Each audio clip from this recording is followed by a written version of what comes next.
Krishna Krishna Sai Krishna Krishna Krishna Sai Krishna.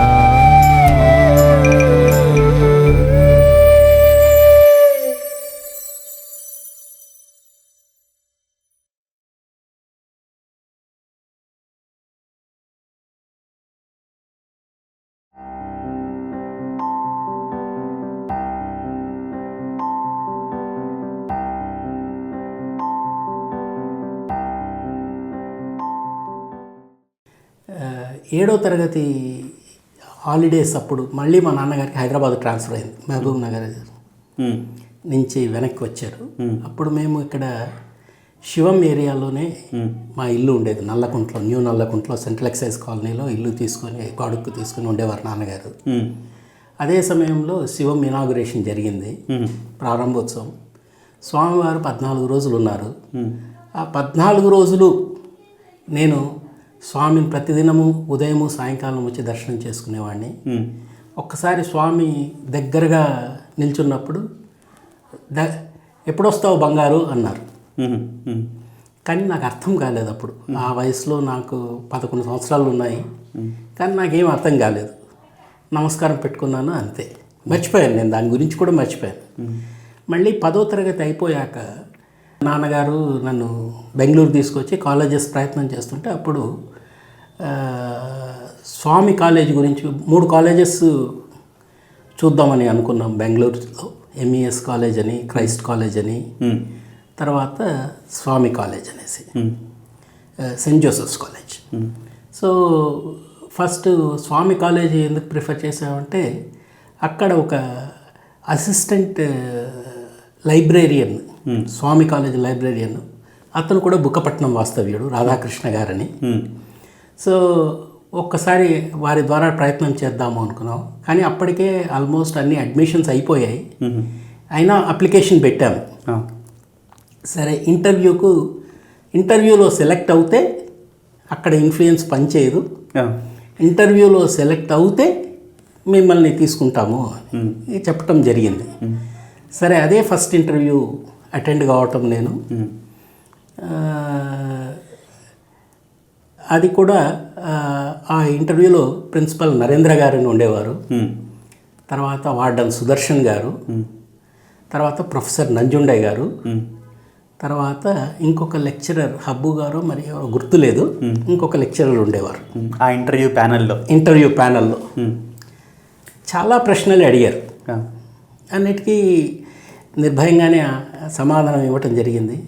స్వామి గురించి ఏం తెలుసు అంటే నాకు తెలియదండి అని చెప్పాను. ఎందుకంటే నేను స్వామిని ఒక్కసారి చూశాను, అదే చెప్పాను. శివం ఇనాగరేషన్ అప్పుడు ఒక్కసారి చూశాను అని చెప్పారు. వారు ఇంటర్వ్యూలో పర్ఫార్మెన్స్ బాగుంది, పర్వాలేదు, కాకపోతే నీకు హాస్టల్ సీట్ లేదు అని చెప్పటం జరిగింది. సరే, అప్పుడు రాధాకృష్ణ గారిని అడిగాను, నాతో ఉండిపో, నేను బయటే ఉంటున్నాను కదా, నాకు ఇబ్బంది లేదు అన్నారు వారు. అక్కడే బెళతూరు అని కాడుగొడి దగ్గర, అదే మన బృందావన్ దాటాక కొద్దిగా ముందుకు పోతే, కాలేజ్ దాటాక లెఫ్ట్ సైడ్ వెళ్తే బెళతూరు అనే చిన్న గ్రామం, ఆ గ్రామంలో ఉండాలి అని.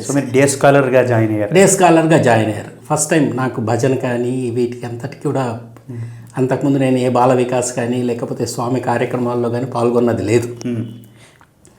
కాకపోతే అక్కడ ఫస్ట్ టైం 10 నుంచి 10:30 వరకు భజన, తర్వాత క్లాసులు, తర్వాత గేమ్స్, తర్వాత ఇంకా రూమ్కి వెళ్ళటం జరిగేది.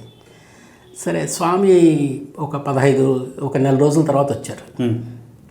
అప్పుడు యాక్చువల్గా నేను ఫిజికల్గా కూడా చాలా హైట్ తక్కువ, 4 feet 8 inches నేను.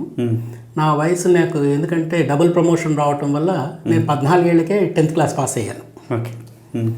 సో చాలా చిన్న వయసు, అందరిలోకి చాలా చిన్నగా, ఈ క్లాస్లో అందరికంటే చాలా చిన్నవాడిని. తర్వాత అసలు ఇంగ్లీష్ అన్నది మనకు పూర్తిగా రాదు, చాలా కొద్దిగా మాట్లాడేవాడిని. అంటే అసలు గ్రామర్ కూడా సరిగా వచ్చేది కాదు. 10th క్లాస్లో ఏం చదువుకున్నదో అంతే. అయితే సరే రోజు వెళ్ళేవాడిని వచ్చేవాడిని. స్వామి వచ్చారు. రోజు మేము సాయిరామ్ షెట్ నుంచి స్వామి అక్కడ హాస్టల్ దగ్గరికి వచ్చేవారు. అక్కడ మేము అందరం నిల్చుకొని ఉండేవాళ్ళం, డే స్కాలర్స్ అందరం. నిల్చుంటే స్వామి ఇలా చూసి, ఏ ఊరు అన్నారు. స్వామి అనంతపురం.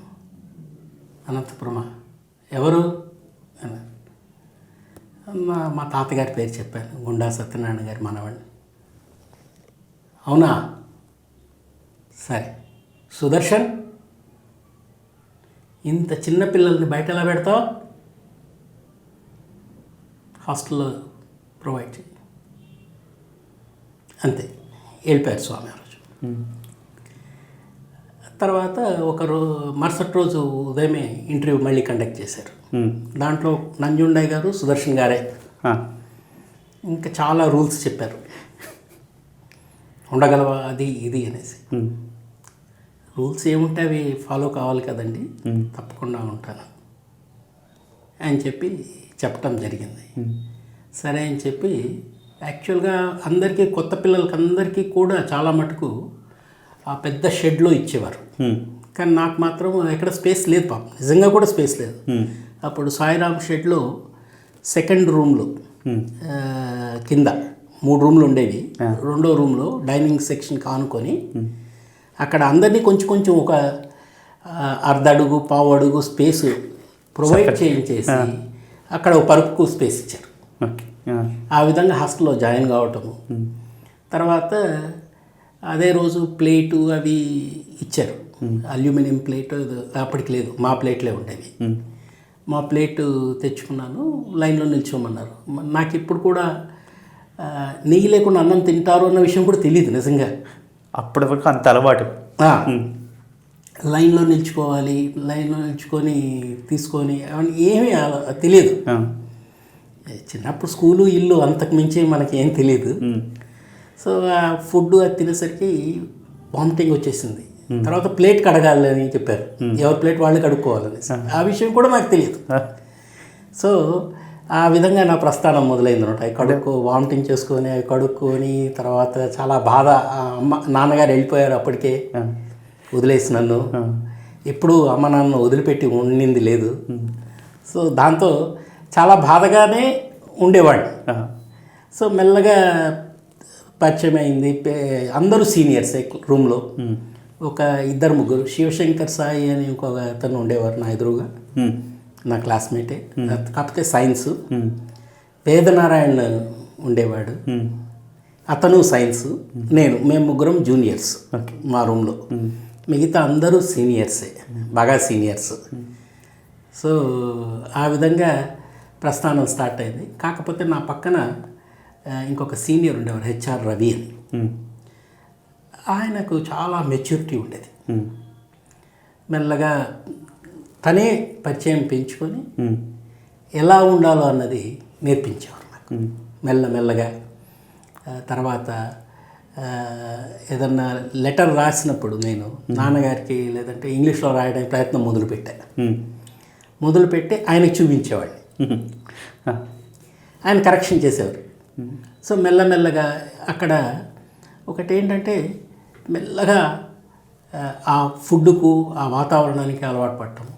స్వామి బంగ్లా యూత్ల ఎదురుగా వచ్చేసి కింద దిగాక పోర్టికో నుంచి ఎదురుగా కుందేళ్ళు అన్నీ ఉండేవి, నెమళ్ళు, కుందేళ్ళు. స్వామి బయటకు వస్తూనే రైట్ సైడ్ మళ్ళీ షెడ్.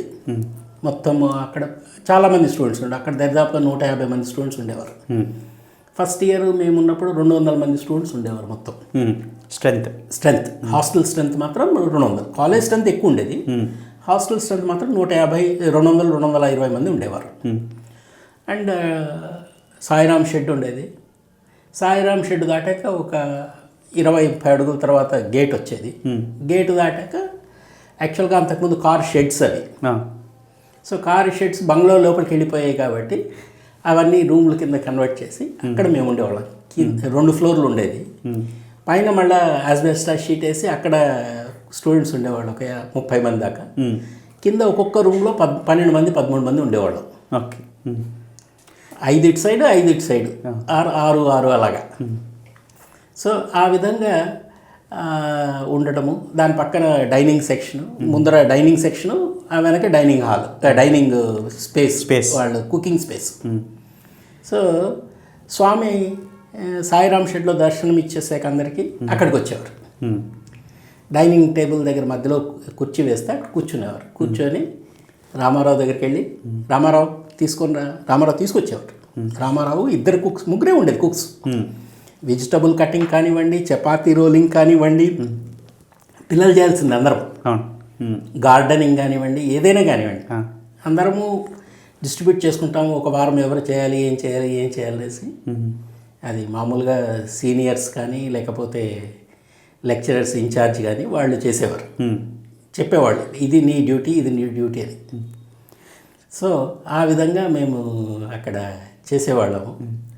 స్వామి వచ్చి ప్రతిరోజు 10 నిమిషాలు పిల్లలతో అందరితో 10 నుంచి అర్ధ గంట వరకు మాట్లాడేవారు. అంటే కాలేజీకి వెళ్ళే ముందరే ఎంత చనువుగా ఉండేవారంటే స్వామి అందరితో చక్కగా మాట్లాడేవారు. ఏంట్రా ఏమి అని. తర్వాత నాకు కూడా ఒక పేరు పెట్టారు. ఏమని పిలిచేవారు సార్ స్వామి? గులాబ్ జామ్. ఓకే. అలాగా ప్రతి ఒక్కరిని ఏదో ఒక పేరుతో పిలిచేవారు కొంతమందిని. తర్వాత ఏంటి అలా ఉన్నావు, ఏమైంది అని అడిగేవారు. సో తెలుగు మీడియం నుంచి రావటం వల్ల స్వామి నేను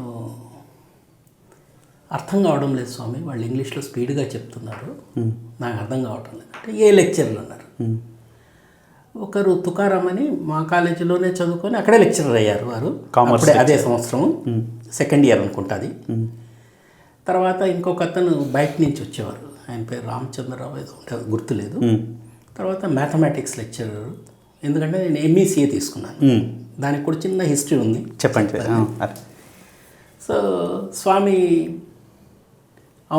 అవును అతను బయట అతను కదా, అతనికి ఏమి చెప్పలేము, సరే తుకారాం చెప్తాను, తుకారాం అని స్వామి పిలిచారు.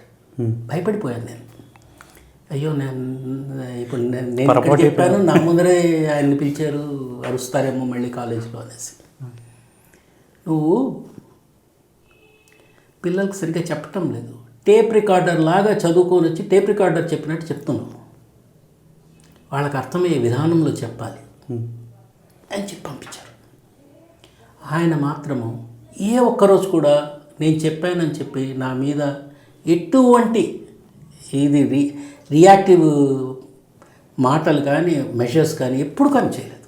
He has taken it very sportively and he improvised, చాలా ఇంప్రొవైజ్ చేసి చెప్పేవాడు మాకు అర్థమయ్యేటట్టు.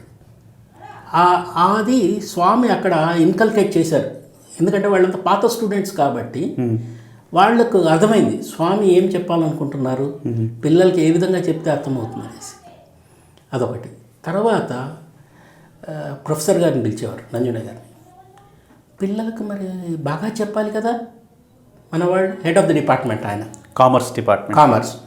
సో ఆయన ఏం చేసేవారు, ఆయన నైట్